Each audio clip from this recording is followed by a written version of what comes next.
Nomz Bistline was one of Samuel Bateman's wives in a breakaway FLDS group. Now, after his conviction and her own time behind bars, she's stepping into a world she was once kept away from and reclaiming her life after years of control and abuse. Bateman began pressuring Bistline to marry him when she was 20 years old. He spent months breaking her down, she told us. Not just a few months, it took over a year. My first impressions weren't very good about him. It was around the same time that I was told that I belonged to him or whatever. And so I was more in shock and just felt the blood drain. And then he would text me, call me a lot for the next few years, or a year and a half or so. And then he would also threaten me about not telling anyone, so I didn't. The only other person who knew was my caretaker at the time, Liddell. And he was also putting a lot of pressure on me about it. It wasn't until he started threatening my family that I actually caved. And even after going to Lincoln, I was more in a numb phase for the first 7 months until he just broke every one of us down and then started building us into what he wanted us to be. Bistline soon found out that surviving in Bateman's world would require her to shut off from herself. And I had no knowledge of sexual intercourse, even though I was over 20 at the time. Growing up in the FLDS, we were never taught this kind of stuff because it was supposed to be taught by your husband when you got married. And he assumed I already knew everything, and that was very traumatic. After that, I remember telling him in these words exactly, "I'm just a rag at the end of a stick, do with me what you will." And he did. And after just that numb, then the trauma bond, the loyalty started.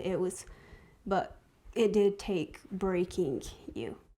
I remember writing in my personal journals about, if this is the fate God has for me, then I'm going to have to learn to love him and learn to accept him, and this is my fate for eternity. And there was no choice but to just give in. I first saw Nomz right after Bateman had been taken into custody by the FBI in an early morning raid. The look of shock and confusion on her face is something I'll never forget. She described that morning. It was very chaotic, very confusing, very traumatic. And for us then, it was almost unexpected, but I feel like he knew, because days before he was training us in what to say, and he was like, if law enforcement question you, then say this and that and the other. And he would, I remember even a couple days before the raid, then he started talking more about how, because it was after his first arrest, and he started talking more about how they're trying to get me. And we were all scared. And then he would say, I remember him telling me specifically, he's like, they're going to target you. And he said, lie like hell if you have to, even raising his voice at me about it. And those few weeks between his first arrest and the raid were the most intense weeks with Sam, in the Sam situation. A couple of months after his arrest, Bateman helped plan the kidnapping of 8 of his wives, all minors in state custody. Bistline was one of 3 adult wives who helped carry out the plan. When he started telling us to go pick up the girls and run, then my first thought was, what are they going to do to us? And I asked him that. And he was like, oh, they did the worst thing already. They took me. But in the mindset that we were already in, then I was like, oh, that's the worst thing. The girls were found less than a week later. Bistline was arrested, and spent nearly 2 years behind bars, eventually pleading guilty to a felony. She found herself alone in jail.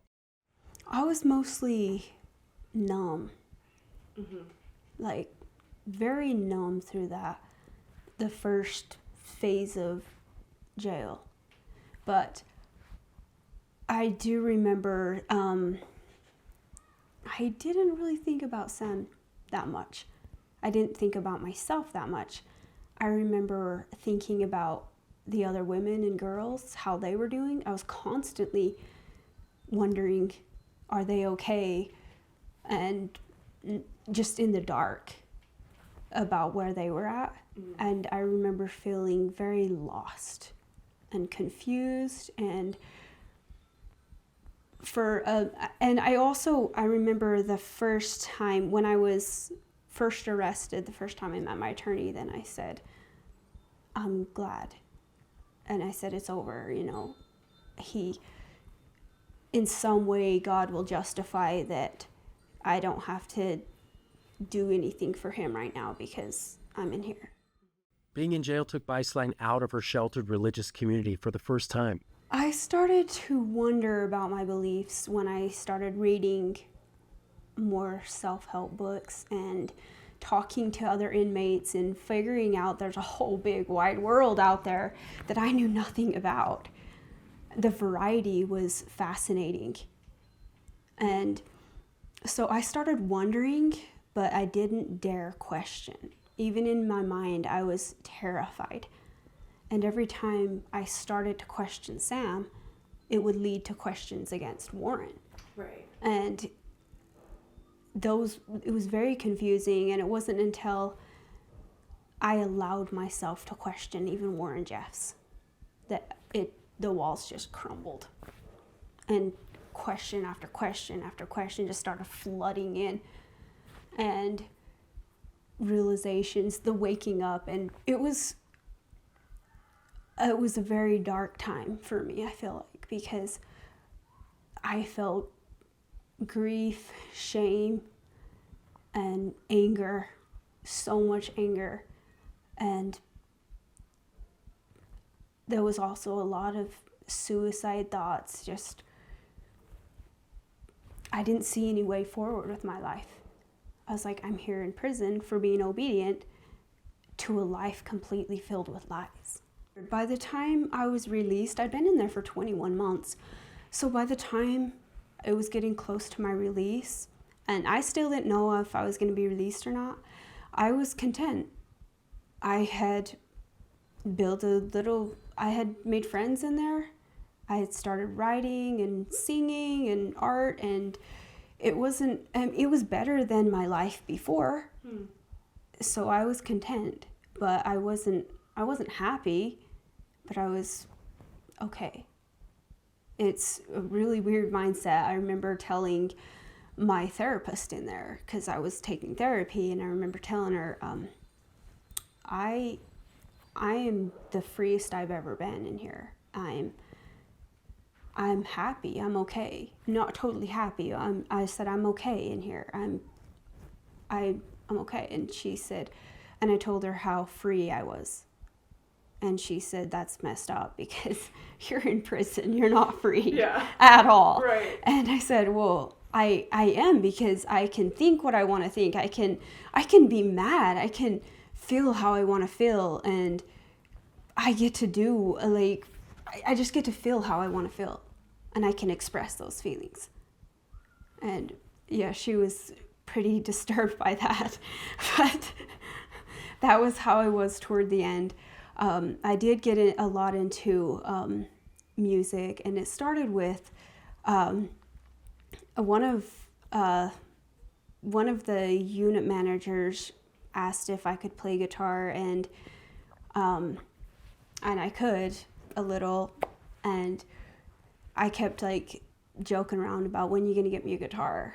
And one day he walked in and gave me a guitar, and that was mind-blowing, but also really helpful.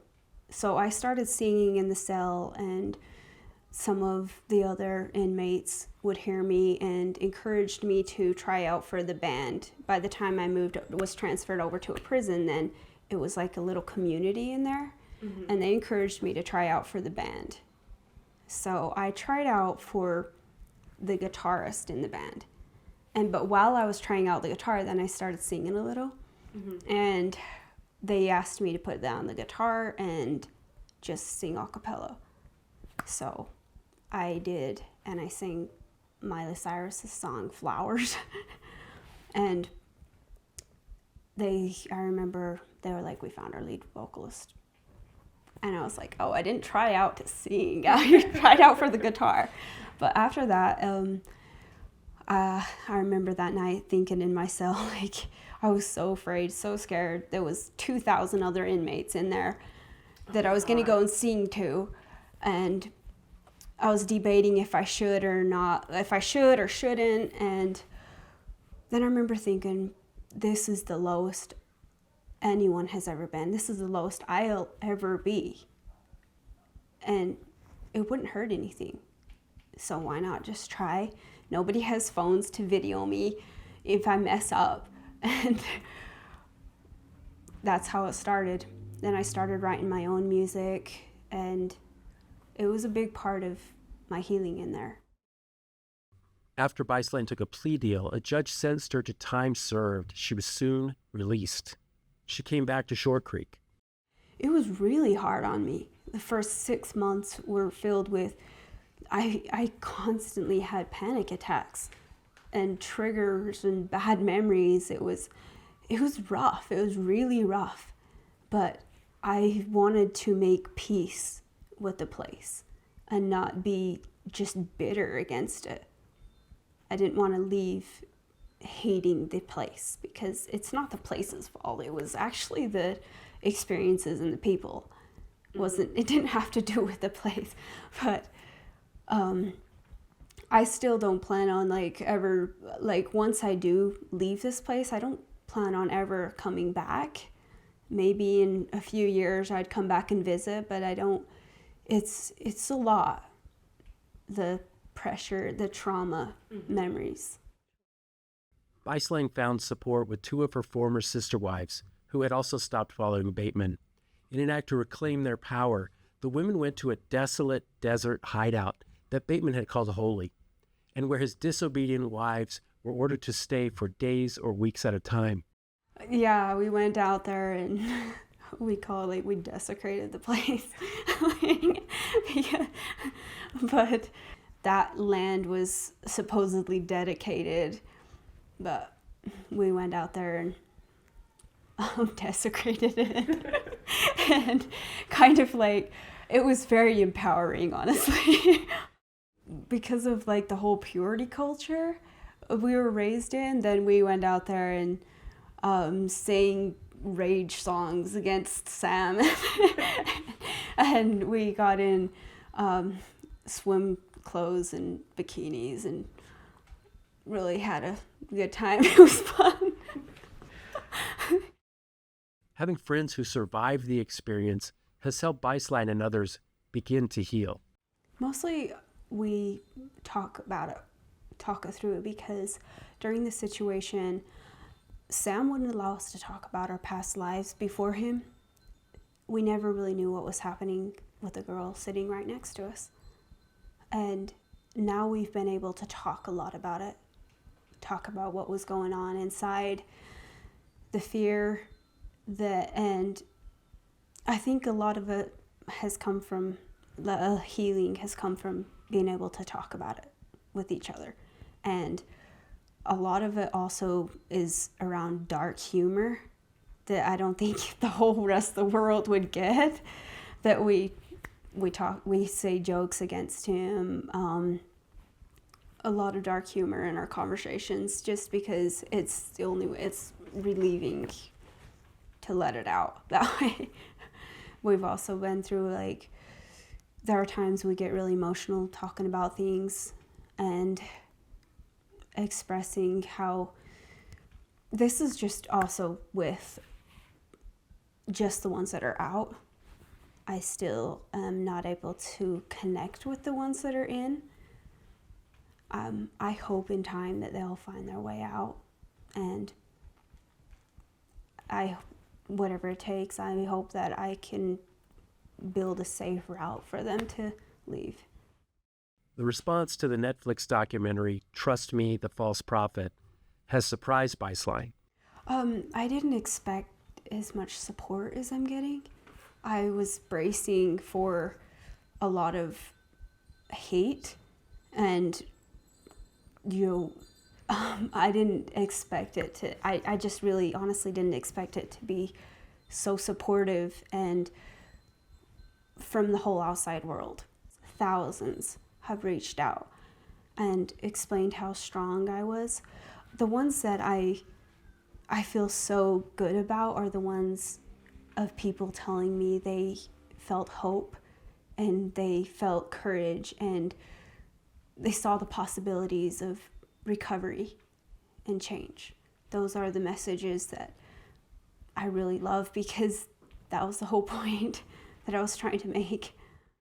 These positive messages that Bistline has received have encouraged some of the other victims. The ones that have actually completely made the transition out, which is very few, very, very few. I will say that. I don't want to give names, but a lot of them are going back and forth and don't know. They're very confused. But the ones that have completely made it out, then they have been very supportive, and I've talked to them and they're wanting to come forward more and tell their stories. And they're even telling me they didn't expect this much support. And seeing me get it, then they're starting to be brave enough to come forward more, which I'm really grateful about. They're feeling more safe. Bistline dreams of leaving Short Creek behind. My future, I hope that I can pursue a career in music, influencing some way. Some way in the entertainment industry. I've always been very drawn to that industry. Mm-hmm. And if I can help in that, I would love that. There's also the side things of, I still study a lot in psychology. I'm coming to understand a lot more that happened, and putting names to things that happened to me, and being able to advocate and talk about it and help other people through their struggles. Bistline now finds herself in the modern world, able to make her own choices and experience things she never imagined. Everything is so phenomenal and amazing to me. And I'm getting to where I love life. I mean, there's of course my days that are really hard, because I'm not perfect. I do have the days where I drop really low, I spiral, but I try to stay on, at least when I come out in front of everyone, then I try to stay in a very positive, upbeat, and show courage and strength. But literally everything, I don't know how to answer that question. It's so broad, because everything's changed, and I've developed and grown and still am. And I like a phrase I like to use is, I don't know where I'm going, but I love who I'm becoming.